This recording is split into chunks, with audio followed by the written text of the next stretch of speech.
America, which is the great superpower of today, is ultimately, I think, going to go into very serious competition, is already in serious competition with China.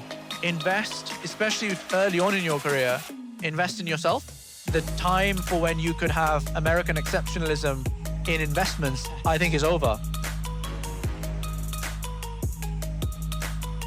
Assalamu alaikum, everyone. Fahad Siddiqi here, and I am so excited that we were able to catch Ibrahim Khan from Mr. IFG himself here at ISNA. Thank you so much for stopping by and joining us. No, it's a pleasure. It's a great stall, and I'm really excited to see this because it's we don't even have this in the UK. There you go. Shariah-compliant life insurance. But before we get to the life insurance, you and I were just trading some bits about just general finance in general, right? What I focus on as a financial advisor is just educating the American population. I don't want to say youth. I think a lot of the older generation needs it as well. And it's getting them the resources, getting them the education and where to go and how to do things, which I think your channel does amazing job in answering those questions and pointing, not just answering the questions, but pointing them where to actually go. So you're here in America now. You're on our land. If you were to give any advice to the American youth, what would you say? The American youth, yeah? Yeah, the American youth. Yeah. Different than the British youth. Where to go, where to begin, kind of how to start. Yeah, so I'd say that, for everyone, it's really important to think about, where you are in your time of life and where you want to be in the next 5 to 10 years. And then really think back from that to where you are today and then build towards it.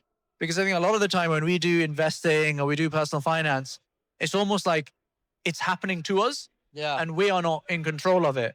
And when that happens, then you end up with a complete pastiche, complete mixture of different things that actually, if you look at it, when you step back, it doesn't cohere at all. It doesn't work. It doesn't fit together properly.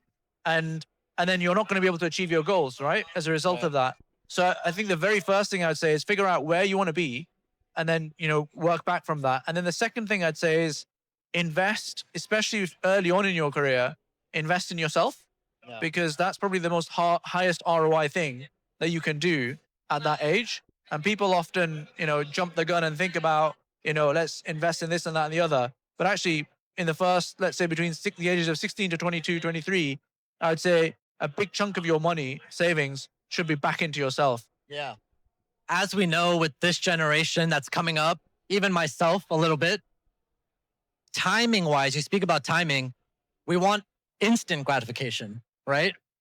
What do you say about balancing, hey, let's look 2 years or 3 years ahead versus 20, 30 years, right? That 20, 30 years, retirement, that's like a lifetime away. Are we ever going to make it there, right? What do you say about, hey, focus on the next 2 years, 3 years, and inshallah, step by step, we're going to get there. Don't get overwhelmed. Yeah, I totally agree. And I would say that a lot of the time, to be honest, most people, once they take the first step and the second step, after that, I find that they're away. There's no issues after that. It's like when you learn driving, it can seem really overwhelming. But once you get into the car, into the parking lot, and you do a few rounds, actually, this is all right. And then once you've done that, then you're actually ready ultimately to get onto the highway and crack on. And I'd say the same is the case with managing your personal finances, where people are thinking, oh, I've saved up tens of thousands, hundreds of thousands, and I don't want to risk that. And what I often say to them, I'm interested to hear how you approach it, is that don't worry about investing all of it. Just invest 1,000 or 2,000 and just get into the habit, get that muscle memory going of what you should be doing. And then after that, you realize, you know what, this is not too scary. And this kind of makes sense. And then you just carry on. So I keep harping on the younger generation, but we have this thing about lifestyle creep, right? And you brought it up about planning our own individual finances. How do you feel? What are your thoughts on debt, particularly consumer debt? Credit cards, spending, going out with friends, buying the flashy cars. Obviously, we're not talking about buying a home or paying for education, but just not digging our own selves in the hole by trying to keep up with The cons, I should say. Well, so I drive a very old Toyota Prius, and I do that for a reason. It's because if you are investing your money into depreciating assets, and even worse, if you're investing your money into debt, which is literally a black hole, Yeah. then you're not going to get wealthy. And instead, if you think about, if you actually think back to the global financial crisis or back to COVID, after that, each time there's been a big bull run of stock market and real estate. Why is that? It's because, all of that spare money ended up going into these markets. But the other interesting thing of that is that the rich, the people who actually own these assets, Yeah. they disproportionately got a lot wealthier. Disproportionately. And why is that? It's because they own hard assets that actually appreciate in value over time. So a car doesn't appreciate in value over time. Taking out buy now, pay later, finance or consumer finance, and buying things that ultimately depreciate in value and, use and get consumed and then go away. That's, if you're doing too much of that, that's not saving your money. And instead, if you're taking that money and you're investing it into real estate, the stock market, potentially life insurance, income generating assets, that stuff will actually then build. Aren't those things, you have to have a lot of money to get into those things, right? Not necessarily. Okay. Not necessarily at all. I think these days, for Curate Capital, we're a UK-based firm, but we actually have about 15-20% of our investors are from the US Wow. and North America. And you can start from as little as $5,000. And there's many other firms as well out here, such as, the guys at Amana, and there's, I think, Azar. There's a whole bunch of these guys around, even in ISNA. And you can start from, I think, as low as $500, even $100. And so I think investments, there's a common misconception that it's inaccessible or it's for the elite. And that's really not the case. If you look hard enough, you can find stuff to get started.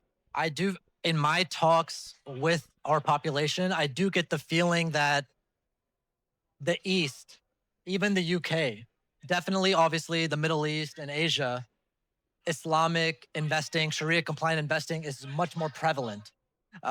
You just mentioned it yourself. Americans here can also invest overseas. Of course, you want to do your due diligence, make sure the operators are trustworthy and have track record and all that stuff. But like you said, we live in a world now where the opportunities are there. We're no longer just locked by our geography, right?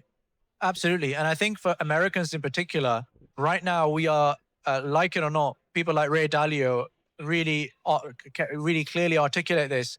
We're living through a cycle, an economic cycle. And America, which is the great superpower of today, is ultimately, I think, going to go into very serious competition, is already in serious competition with China and a lot of the emerging South, right? And so that means that America will always be very strong, I think, and will be for the next several centuries. But it also means that it's important to diversify across the currencies, across geographies, across asset classes. And so the time for when you could have American exceptionalism in investments, I think, is over. And actually, a lot of people, even in America, I don't know what you're finding, but a lot of Americans are thinking for the first time that, you know what, we actually need to diversify so that if there is turbulence in the dollar, then our investments, there's a smoothing effect that comes through investing in GBP, pound sterling, euro, or even in the Middle East. Yeah. And firms like us, we can help with that. I'm going to touch on the word that you just brought up, turbulence. So switching gears a little bit, we've talked about earning income, investing it, growing it. What about protecting it? When you hear the words estate planning or legacy planning, what does that mean to you? Yeah, it's absolutely vital. I think a lot of the time, I don't actually know what the tax system is like in the USA when it comes to estate planning. So I'm sure you can, give some light on that. But a lot of the time we work so hard during our life to earn that wealth, and we really look after it and we try and grow it. But if we don't necessarily make the right moves to think about what is going to be happening after our death, then we can very quickly fritter that capital away very, very quickly. Yeah. And it seems almost counterintuitive that you're putting in all of that effort to earn it, Right. and you don't want to leak it away, for things that you can very easily put in place to protect against that. And I think it's wonderful that you've got Sharia-compliant health insurance, life insurance, which these are the kind of things that if you don't get right, if you have a life event that hits you, it can very quickly deplete your finances almost overnight. Have you ever heard of Sharia-compliant life insurance? Well, we hear about it in the Middle East. Right. Unfortunately, we don't have anything in the UK. Okay. And certainly not, I wasn't aware of it in the US until I came and saw you guys. And what is your just natural instinct or intuition towards life insurance? Good, bad, for everybody, not for everybody? Well, if I'm honest, because we've not really had to encounter it as often in the UK, I've not thought too deeply about the practicalities of it. I think in the UK, the question is it halal or haram, right? And we're very comfortable that it's permissible. Like I know Sheikh Joe also says the same thing. I think if we think about it from first principles, the idea of protecting your family after you pass away, and having that pot of money is super beneficial, particularly if you've got a mortgage, right? And you can allow, because you don't want a situation where if you pass away and you've still got a mortgage over your head and you are the sole bread earner, that you have a scenario where you end up losing the house because you can't keep up with your finances. So I think in situations like that, life insurance can be really interesting. I also think that the additional benefit of having investments that are baked into a life insurance product basically whole means, life. exactly right. It basically means that you are earning and growing your wealth whilst at the same time getting the benefit of coverage as well. Right.